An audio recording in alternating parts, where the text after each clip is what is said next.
Welcome to In Focus with Ijaz Haider. On Saturday, Prime Minister Imran Khan signaled that Pakistan was ready to take the peace process with India forward, but any headway, he said, was contingent on India providing a conducive environment for progress.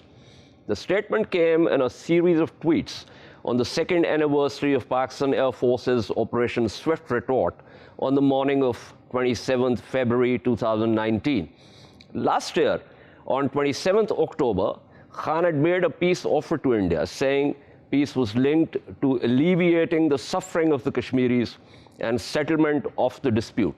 The recent signal, however, comes in the wake of a joint statement last Thursday by Directors General Military Operations of Pakistan and India, which, among other things, stated, and I quote from that, both sides agreed for strict observance of all agreements, understandings, and cease firing along the line of control and all other sectors with effect from midnight of February 24th, 25th.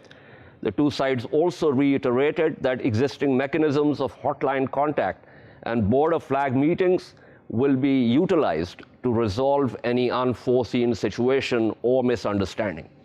To discuss this initiative further, I am joined this evening by Lieutenant General Waheed Arshad, former Chief of General Staff of Pakistan Army, Ambassador Tehmina, Janjua, former Foreign Secretary, and Dr. Happymon Jacob, Associate Professor at Center for International Politics, Organization and Disarmament, School of International Studies at Jawaharlal Nehru University. Dr. Jacob is also the author of Lion on Fire, Ceasefire Violations and India-Pakistan Escalation Dynamics. To my knowledge, it's the only book-length treatment of CFVs at the line of control. Before I get to how the two sides define a conducive environment for peace and what broader significance, if any, can be attached to the current ceasefire at the line of control, let me quickly get Dr. Jacob's take on the dynamics of LOC escalation that results in ceasefire violations. Now, Happymon Jacob, I actually have your book right here with me. So the sixth chapter, which is about ceasefire violations and crisis escalation, talks about empirical evidence that links both CFVs in Jammu and Kashmir and India-Pakistan escalation dynamics. So that's one of the points that you make. Secondly, you also talk about the fact that CFVs constitute major incidents of firing across the border, so they have the escalation potential. And then you talk about the fact that this is not unidirectional. CFVs can have an impact on India-Pakistan relations and vice versa, so this becomes bidirectional. And you do 8 cases in this. But so from that perspective, I've got 2 questions here. One is, of course, how do you look at this particular initiative? Where would you place it? How would you, in terms of your typography? The other, which is an interesting one, since you use Richard Smoke's phenomenal image model, you talk about the fact that you're not looking at this as actor-centric or actor-directed. So explain to me, how do you square this with the fact that there is actor direction and involvement? Right. Thanks, Ijaz, for those very, very interesting questions. To begin with, may I say that I, in my own work, I tend to view ceasefire violations as war by other means, because the two sides simply cannot go to a war in a conventional sense of the term. Using conventional military forces, they tend to sort of take out their anger and unhappiness on the line of control, which is often considered by the general public, the media, and the political leaders as something that happens on the line of control, and it's all right, let it go on, let the boys vent some steam. And I have tried to underline that that is the wrong approach to understand the ceasefire violation on the line of control. Of course, notwithstanding the fact that this leads to casualties on both sides of combatants and non-combatants, it is also important to keep in mind that this has often, and as I sort of outlined in my book, escalated to higher levels. Sometimes it could be after a terror attack, sometimes it could be leading. It could potentially lead to a political standoff between the two sides, diplomatic standoff between the two sides. So the point that I'm trying to make is that it is traditionally we have not looked at and taken ceasefire violations very seriously. And have not really understood their escalatory potential. I think it is important that we understand their escalatory potential. Let me just sort of, and General Waheed Arshad is here, and I've sort of learned a lot from talking to General Waheed Arshad while writing the book. Last year itself, in 2020, according to the Indian counting, we had about 5,130 ceasefire violations. Now, what is one ceasefire violation? A lot of people don't understand that one ceasefire violation could potentially be tens of thousands of shots in a 20 to 40 kilometer area on the line of control. So that means multiply that into 5,130 ceasefire violations. You're looking at a lot of shots fired back and forth. Now, the second point that you made about actor-centric or actor-directed, let me tell you what I'm trying to basically argue there. Sometimes ceasefire violations happen on the line of control not because any one particular side or any one particular actor wants it to happen. It happens because of what I call autonomous military factors. There are a lot of things that happen on the line of control that are really not known to the general public or the media or the politicians. This friction that happens on the line of control because of personality factors, because of the lack of clarity of the line of control, X, Y, Z, could lead to ceasefire violations, and these are inadvertent violations, and that then could lead to more escalation. That's what I mean by a sort of non-actor-directed model of ceasefire violations. Stay with me, Happymon, Jacob. Let me pull in General Arshad here. General Arshad, as CGS, obviously, this is something where you not just have an overview, but you've been a practitioner at this. So when Happymon talks about the inadvertent escalation, when he talks about the fact that there is a bidirectional causality also here in terms of CFVs leading to bad India-Pakistan relations or vice versa, what is your experience, and why do you think this particular joint statement is significant in the backdrop of that?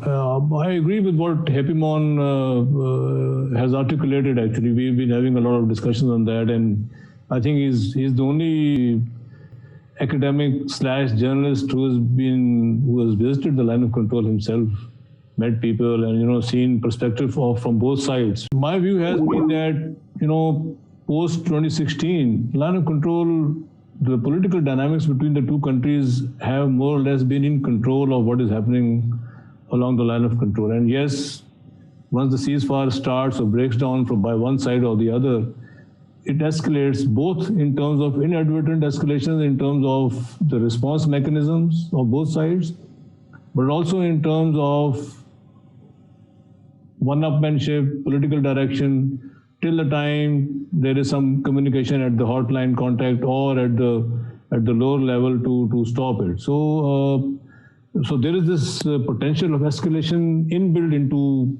the kind of dynamics we've been seeing since 2016 especially. And the number of violations practically mean that there has been no ceasefire. Actually, if you translate the number of ceasefire violations to per day, per month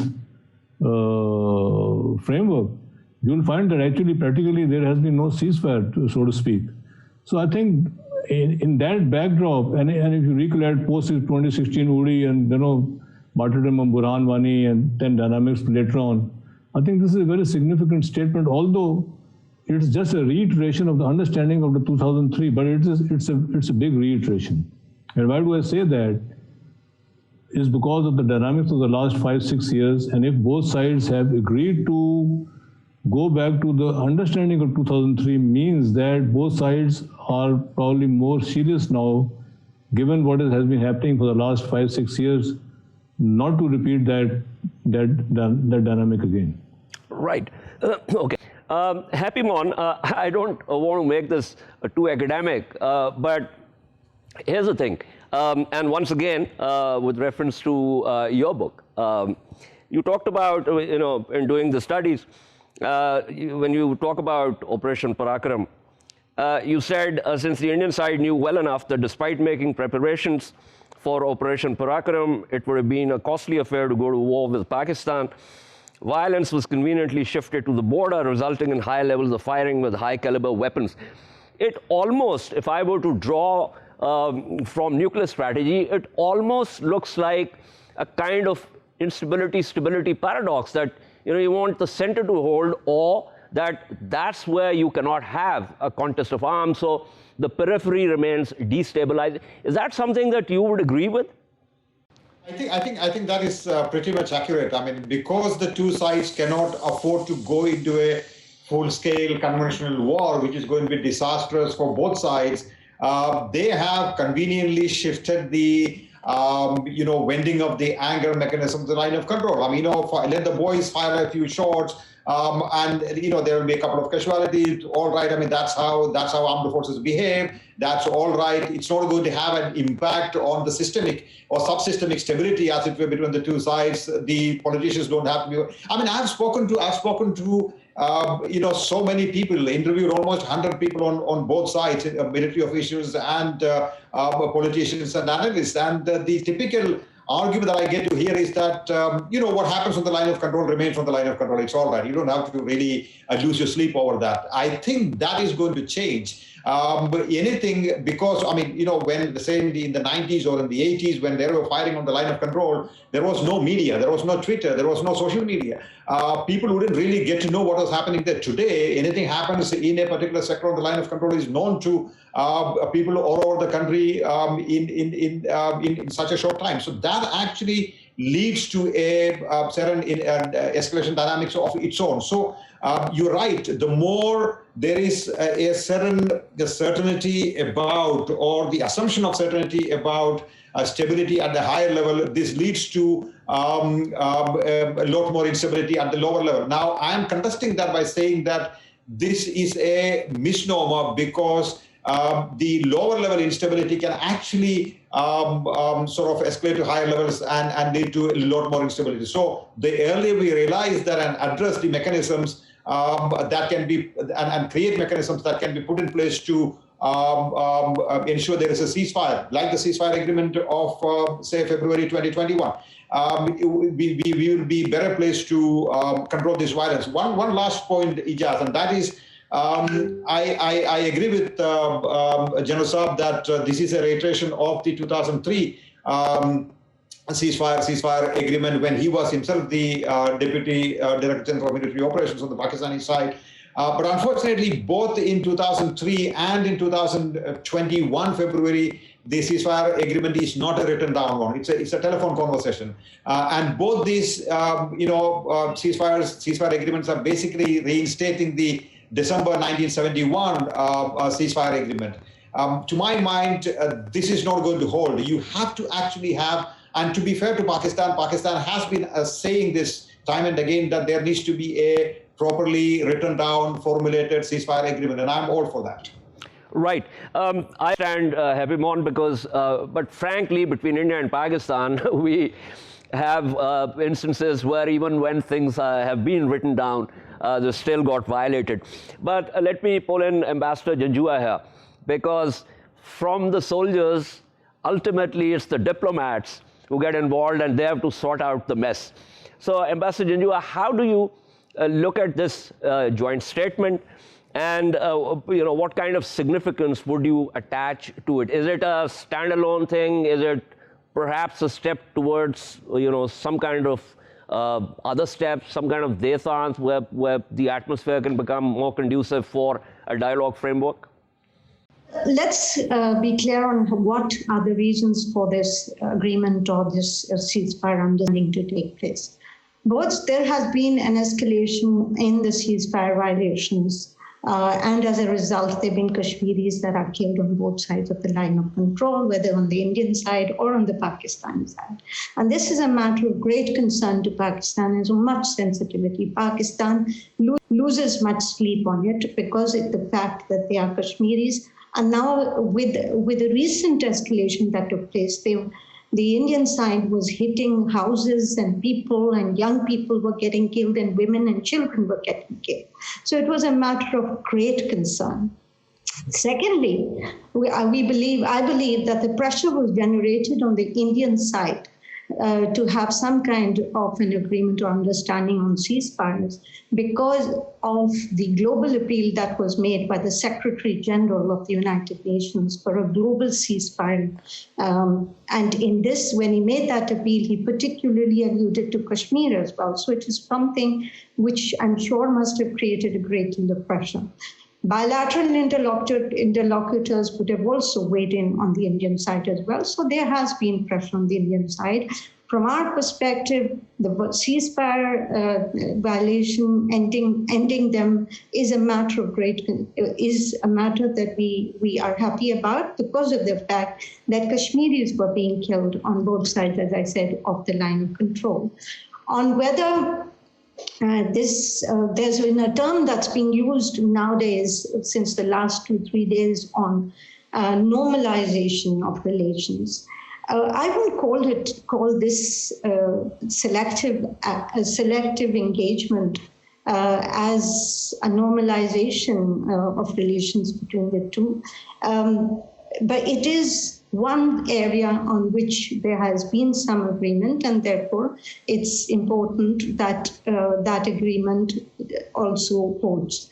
The fact is that until the regressive trajectory of the Indian regime in Kashmir ends, it would be difficult for Pakistan to move forward because the Kashmiris also get worried when such things happen without their involvement. And I must say that the Prime Minister also highlighted this in his tweet where he spoke of the right to self, that India must create the conducive environment for the right of self-determination of the Kashmiri people to be implemented or to be realized. So these are issues that we need to look at. And yes, of course, this is a reprieve for the Kashmiris on both sides. It is important, but let's not forget the reasons for which India has gone ahead and agreed to it. Right. Now, I'm going to go to General Arshad, but Happymon, the question that I'm going to ask General Arshad is a question that I will also direct to you. So I would request that you listen to it carefully. So, General Arshad, some of the critics, what's the word I want to use? Some of those who are a little skeptical in Pakistan with reference to this, say that Narendra Modi, and they're right in saying that, has very visibly shown the tendency to every policy step or approach that he takes is somehow to plug into electoral success. Now, February 27 embarrassment, he actually turned it around, spun it in a way that he got a bigger victory. So they say that, at the line of actual control, India has been under pressure. There have been reports of Chinese buildup in Arunachal Pradesh, about 1,000 kilometers away from eastern Ladakh, but a buildup nonetheless. And then, of course, internally, there are issues, ongoing farmers' protests, and et cetera, et cetera. So they say he's got a respite. And what happens as he gets closer to the next elections? He can just defenestrate this entire thing, and we'll be back to square one. Yes, Ijaz, I think being skeptical is natural in the dynamics of Pakistan-India relationship. And since we have this example of history, so really, one has to be skeptical about it. The reasons the Foreign Secretary Tehmina gave, I think, very valid reasons. And if I want to add a couple of military reasons to it, is that post-2016, India had tried to establish a new normal along the line of control. And that didn't make any headway because we also established our new normal, which was defined by quid pro quo plus, as was demonstrated in 2019 also. But as I said earlier, my view is that line of control dynamics have been used by India for political purposes. We have the example of false flag of Pulwama, which led to Balakot and which led to the BJP victory in the elections. And then historically, it has always been Indian sort of policy designed to externalize the situation inside illegally Indian occupied Jammu and Kashmir. We all know that post August 5, 2019, Indians were in a fix because they couldn't actually achieve on ground after revocation of 370 and 35A. So they were really in a fix and they were looking for an exit strategy. So I mean, externalization is one of the very basic Indian policy design or strategy. And one can, if one wants to be skeptical, it can happen again, depends on what is going to happen politically inside India as well as inside the occupied Jammu and Kashmir. So I think, and as Happymon said, actually this is not a formal agreement. This is a reiteration of the ceasefire understanding, whereby you try to tend to, have a management framework which focuses on flag meetings, on communication, on avoiding violence and so on and so forth. But then as we have seen, it just takes a single bullet to sort of break that down, or a single political decision to break it down. So I think while people are being skeptical, but I think we should also see it as a positive step forward. And hopefully, and it didn't come about, all of a sudden just because DG Amos picked up the phone and started talking about it. It took some time for this thing to build up, to be prepared. We have to shape the environment. I've been talking to both sides. And as the developments know, there's a lot of sequencing to it, timings attached to it, and so on and so forth. So Pakistan actually has taken very key steps in terms of this hotline contact, as well as followed by the Prime Minister's statement. And hopefully, I think now the onus lies on the Indian side to take the next steps. And hopefully, those steps, I'm hoping, should be opening up in occupied territories, going back, restoring the status quo ante there, and so on and so forth. Right. No, I'm happy that you talked about Pulwama, because Frontline, which for the viewers who are not familiar with Indian media, is an Indian publication, has an entire issue on Pulwama, and it raises a number of questions with reference to how that happened and the rest of it. But thank you so much. That was General Waheed Arshad speaking with us. Let me quickly go back to Dr. Happymon Jacob. Dr. Happymon Jacob. Let me put it this way, Ijaz. I think to my mind, what the February 2021 ceasefire agreement suggests is a simple fact that all statesmen and women recognize something while they are in office, that countries cannot be run by rhetoric alone. You need to have certain realism, you need to be able to negotiate, there needs to be diplomacy. So countries are simply not run on rhetoric alone. That's useful for domestic political purposes, that's useful for winning elections, that's useful for scoring brownie points in front of the opposition, etc., etc. But that is not how states run. I think this is perhaps a recognition of that. Let me also tell you that I am quite clear that there is no way I can deny the reality in India today about the domestic politicization of foreign policy.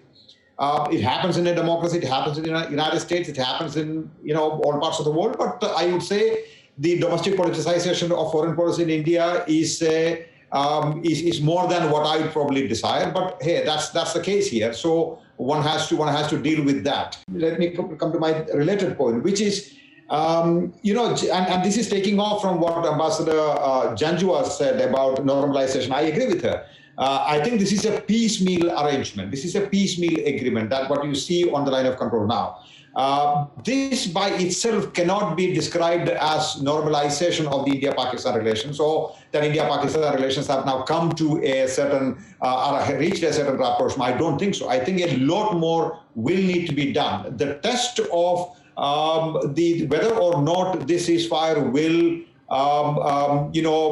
stand the test of time depends on whether or not the momentum that has been created now can be sort of used in other conflicts between India and Pakistan, and that includes Kashmir, which I generally agree is the mother of all conflicts. So I don't think the two sides will be able to continue with the dialogue process just on the line of control. They will have to talk about sending their high commissions back to each other's capital. They will have to talk about trade. They'll have to talk about cross-LOC trade. They'll have to talk about Sir Creek. There are a number of issues. So without doing any of that, this may be a good beginning. Without doing any of that, if you only focus on what is achieved in the month of February, I think that's going to be a very short-sighted approach to looking at India-Pakistan relations as it unfolds in the months ahead. Right. I agree with you. In fact, I wish we had more time. I would have talked about what you called Modi 1.0, but some other time. But thank you so much. That was Dr. Happymon Jacob speaking with us. I'm also joined by Suhasini Haider, who's National Editor and Diplomatic Affairs Editor at The Hindu. Suhasini, bear with me. I need to go back to Ambassador Janjua before I come to you. Ambassador Janjua, as I said, and this is an important point, that there has been, there is empirical evidence of the fact that there is Prime Minister Narendra Modi of India always does things with an eye for an electoral win. Now, that is something which, as I said, the fact that, you get a respite, you are under pressure at the line of actual control. There's also the fact that this revocation of 370 hasn't really worked to the advantage of the Indian state in Kashmir. All India has to show for it, security forces battling the freedom fighters. So give me your sense, given your experience of diplomacy, give me your sense of how you look at movement from here. As Happymon said, if there is no movement, all this will come to naught.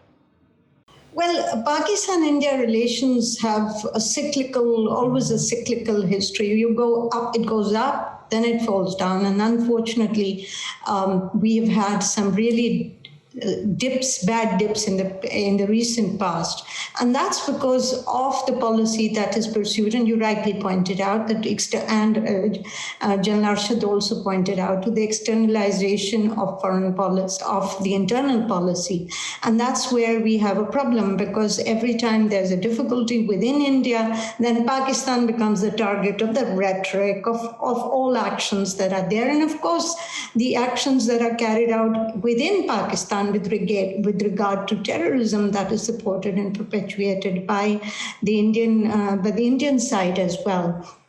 As far as moving forward on this is concerned, we hope that the ceasefire violations agreement or understanding will withhold, because as I said earlier, it is important for Kashmiris on both sides. The Kashmiris inside illegally occupied Jammu and Kashmir are in a terrible state. The human rights violations that are going on there, the political state of the Kashmiris there is dismal, and it is not something that Pakistan talks about. It is something that India has felt the pressure internationally as well, where people have spoken about the situation within Indian occupied Jammu and Kashmir. Not only, and we understand that this is brought out very strongly in discussions with the Indian side by bilateral interlocutors at the highest level. So obviously it creates pressure. Where we move from here, well, there has been a list of things that have been listed by Waheed Yusuf in his earlier interview. But it's also the Prime Minister who's clearly said that India must create the conducive environment for the realization of the right to self-determination of the Kashmiri people. But Ambassador, let me interject here. As I said in my opening also, that is where the problem lies. How exactly, because the two sides define the idea of conducive, in completely different ways. Well, yes, but the fact is that as far as Pakistan is concerned, and I'm speaking for Pakistan, as far as Pakistan is concerned, and of course we've been historically putting all these issues on the table, discussing them with the Indians. It's important that we bring out these issues and have a discussion of them. India has to, and the reality is the situation has completely changed on ground because of India's actions up till 5th of August last year. And these include the settling of non-Kashmiris in Kashmir, changing the geographic, the reality of the population there, and therefore having an impact on UN Security Council resolutions. It is important. There has been some talk of work being done through SARC. SARC could be a way, but even SARC, we need to look at issues that are of a critical interest. And I think the two C's are important, which is COVID and climate change, two areas where we can have some kind of a cooperative and Pakistan is, I mean, the dates haven't been confirmed. Obviously, that depends on India, but Pakistan is going to host it. But thank you so much. That was Ambassador Tehmina Janjua speaking with me. Suhasini, Haider, give me your take on this. Were you surprised? Is this something that you think is standalone? Is this something which is a stepping stone towards more, shall I say, normalization? Or maybe I shouldn't even use that word. Maybe something which is less sort of vicious than what we have right now? Well, I think on that last part, your optimism may be well placed, Ejaz, and I know that as journalists, we are all scarred by what we have seen in the last few years, which is essentially that as soon as things get better, there seems to be a block, and that block comes from things like, from either an attack in India or just harsh words on both sides, or any kind of an event that kind of brings things to a standstill. So with all of that caution in mind, I think what stands out, and you asked if I was surprised, one should never be surprised about what happens between India and Pakistan. But even so, given the lows that the two countries have reached, no political exchanges, no high commissioners on both sides, no cultural, sporting ties whatsoever, no trade at all now for nearly 2 years. Any kind of an engagement between the two sides certainly shows that there is some thought right at the top. Secondly, we have had, at least in India, we have had several national dailies say very clearly that the talks were an outcome of a back-channel process, possibly between the National Security Advisor, Ajit Doval, on the Indian side, the Special Assistant to the Prime Minister. Now, the Special Assistant to the Prime Minister, I know, has denied that he was responsible for the back-channel diplomacy, but we have not seen any kind of a definitive denial on the Indian side, and nor have we seen really the kind of comprehensive denial on the part of both governments. So are we to believe that a process was actually underway for at least a few months, which nobody knows about? That to me shows does surprise. That both governments were willing to put their necks out once again, start a secretive process between the two, despite all that we have seen in the past, with these, shock and awe measures that the two countries come out with. And the third thing I will say is that if, in fact, this is going to be more substantive than peace at the LOC, and by no means am I saying that peace at the LOC is not a desired outcome and a substantive outcome, but if it is going to be something more than that, then I think we are already in fairly difficult territory. I think Ambassador Janjua did put out some of the difficulties Pakistan has with India today. India has equal difficulties with Pakistan, with the rhetoric on the Pakistani side, with the kind of statements we've had, with the growing belief in the government that some of their current problems are also being fueled from Pakistan, with the belief of what is the future of Afghanistan as well. So we are in a difficult place, and it's going to take quite a lot of diplomacy, not just some back-channel, secretive diplomacy to take things forward. And the last thing I'd like to say is, if there is one lesson that has been learned from the past when it comes to these dialogues, it is that it is necessary to prepare the domestic constituencies of both governments as much as it is to reach out to each other. There is no point in having a process that does not take with it domestic consensus for it. Right. Now, since I'm running out of time also very quickly, I mean, you talked about attacks in India. I mean, frankly, I was reading the Frontline extensive report on Pulwama, which raises so many questions, and the government in India has so far not answered any of those questions.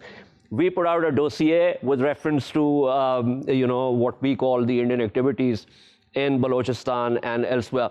So, but leaving that aside, I want to ask you one final question with reference to, obviously, when two sides, if there is a back channel, there are difficulties on both sides, and therefore both sides want some kind of respite.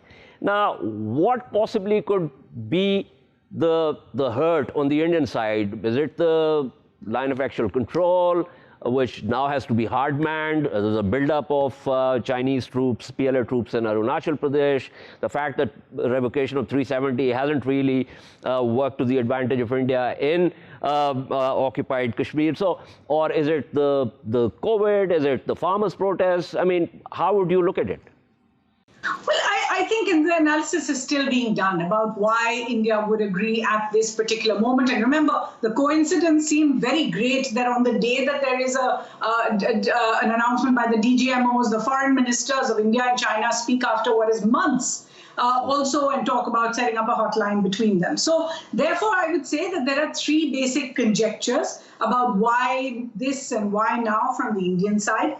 One is certainly that India has felt that the levels of violence at the line of control are very high and certainly out of control. If you look at the fact that you had 4 incidents in 2004, and then it went to about 100 10 years later, today we're looking at more than 5,000, and the maximum amount of, the increase has happened in the last 2 or 3 years.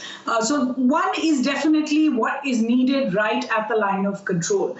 The second is certainly that I don't think it's out of the realm of possibility that this is connected to the disengagement at the line of actual control as well. After all, just a month ago, the Indian Army chief said at a press conference that there is now seen on the ground collusive behavior between China and Pakistan's army when it comes to India's threat perception. So India does feel, and the army chief said it himself, that there is a collusive two-front situation that could emerge. Now, whether or not that actually emerges, India is clearly now preparing for that kind of thing. So therefore, if you are in a disengagement process on one front, it makes sense to also let off, to be part of some kind of disengagement on the second.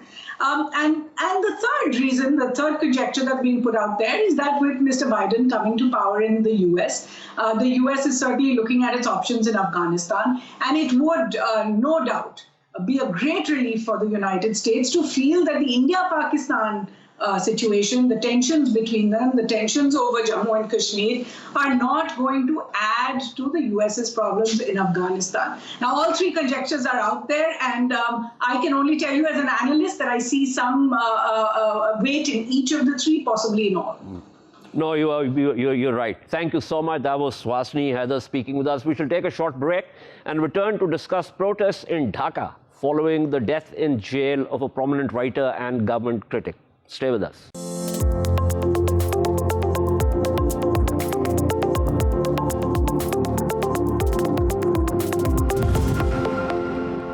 Welcome back to In Focus. Dhaka has been racked by protests following the death in jail of a prominent writer and government critic. At least 10 people were injured on Sunday as Bangladeshi police fired rubber bullets and tear gas canisters during the third day of protests.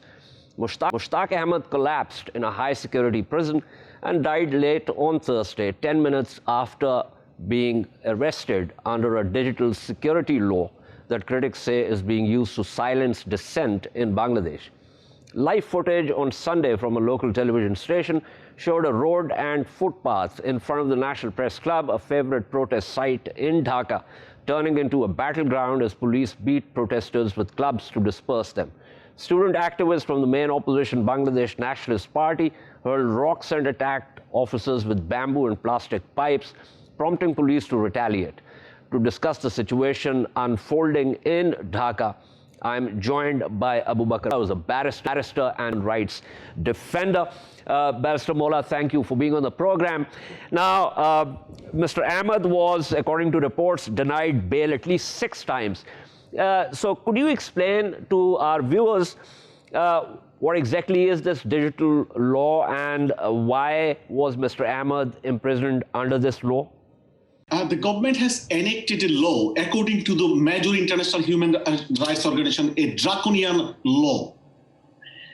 And the law says that if anybody writes or on the social platform or on the internet, anything criticizing government, which will go against the peace and the order and the harmony of the society, then he should be in jail for 7 years.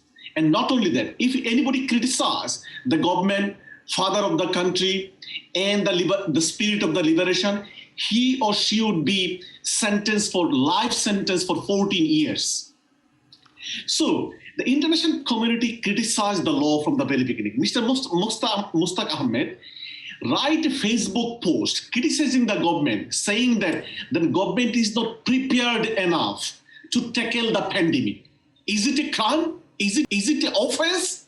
And he was arrested 9 months ago. He was denied his bail application for 6 times, and there was no apparent health problems of Mr.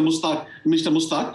But what happened is that due to the mental torture, as he has been mentally suffered, that his bail has been denied for 6 times, and it affected him mentally and physically. And according to the major international reports, the condition inside the jail, it is another sort of torture for the opposition activists. So I would say that combining the mental torture and the condition of the jail, which had contributed to the death of Mr. Mustaq, who was denied jail for denied his bail application for 6 times, staying in the jail in a very unhealthy situation for 9 months, which had made him died in jail. Right. Barrister Molla, I'm going to return to you. I'm also joined by Ambassador Rafiuzzaman Siddiqui, a former Pakistan High Commissioner to Bangladesh. Ambassador Siddiqui, please stay with me. I'll get back to you. I have a question for Barrister Molla. Barrister Molla, what you have described, a Facebook post saying the government is not prepared to tackle COVID-19. This is something very, very simple. I mean, it's not even, I won't call it criticism, because you can tackle it in multiple ways. You can say that there are structural reasons, the government is doing this, that, or the other, but they'll not be able to. This is something, there was a Pentagon report in 2018 saying the United States, in the event of a pandemic, will not be able to handle this. This was the US Department of Defense saying this. So, are you suggesting that the current government in Dhaka has reached a point where anyone writing anything which is considered to be criticism will be put in jail? Of course, according to the law and how the law is being operated and being applied, and the opposition member and the people who are criticizing the government, that is what it is exactly. So the Human Rights Watch and the other international organization, immediately after enacting the law, they said this law will be used to silence the opposition and the dissent, and that is what is being exactly done. So the government is clearly nervous, and they cannot tolerate any sort of criticism from any members of the society. AbuBakar Molla, there are other criticism also. Recently, Al Jazeera did an investigative report about the involvement of the Bangladesh Army Chief into activities that can only be considered illegal. It's an extensive report. And the report also indicates that some of the security forces are being used as a mafia of sorts by the Army Chief. That seemed to be a very serious indictment. Is that something that is talked about in Bangladesh now? Yes, definitely. First of all, let me pick a phrase by the ambassador, the democratically elected government, and by yourself as well. I have objection to the quotation that this government was democratically elected. This government was not elected through a transparent an inclusive democratic process. No, I have a clear objection as a human rights activist and the lawyer who is clearly observed Bangladesh. So I'm really opposing this claim that this government was democratically elected government which has been elected through a democratic process. No, I respectfully oppose this statement. Let's go back to the point. Yes, the Al Jazeera's claim and subsequently the UN spokesman has confirmed that the government in Bangladesh and the army in Bangladesh, they are using a spyware to spy on the citizens of the Bangladesh. And the UN demanded that there should be investigation whether the government is breaching the private lives of the citizens of the Bangladesh, whether government is using the spyware bought from Israel to breach the private life and the human rights of the opposition, whether the government is using the spyware to silence the opposition. So apparently, according to the Al Jazeera's report, the government most likely is involved in breaching the private life and the human rights of the citizens of Bangladesh. Right.